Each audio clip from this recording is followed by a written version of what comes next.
Welcome to Hand and Heart DIY Studio.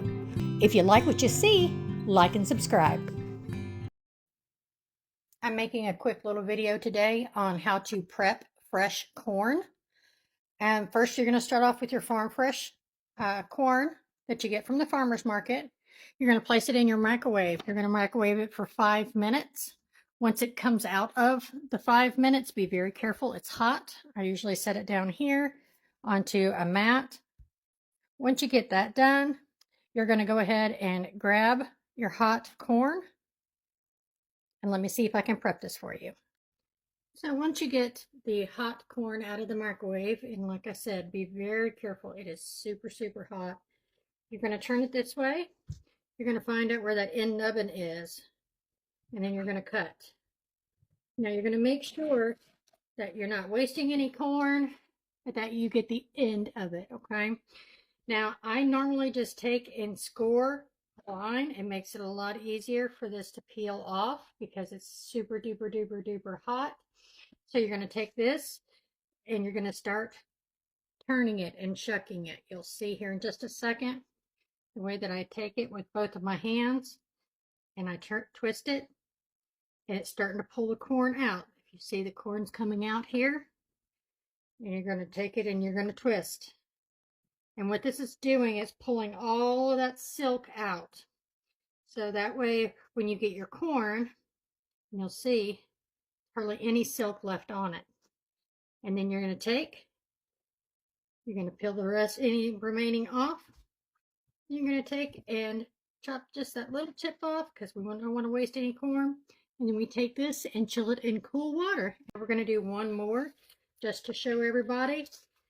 Be careful, it is very hot. So you're going to find that end here. You're just going to cut it right there. Make sure you don't lose any corn.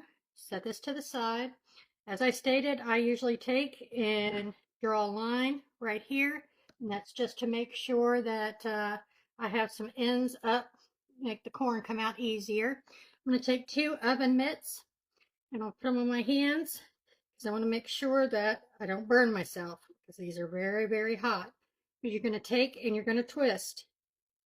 And while you're taking and twisting, you're just relieving all that pressure for all of that corn to come out. And you'll notice that your corn will start coming out and all your silk and everything else will be left in the husk. And you won't have, this one wants to be a pain, doesn't want to come out. So you just kind of manhandle it just a little bit with these oven mitts on. It makes things kind of slippery. But you want to pull, and then after you get this part, make sure we get it hold to the corn and not the silk, because I think that's what my problem was. I was pulling on the silk and it didn't want to come out. Yep, there we go. And then it just pulls completely out. At this point, of course, you just make sure that you get any extra little silk pieces. This little piece decided to stay behind. And then you trim off this little end because, of course, this little end. But then you got a good piece of corn. Now, this is already cooked because you cooked it in your microwave for 5 minutes.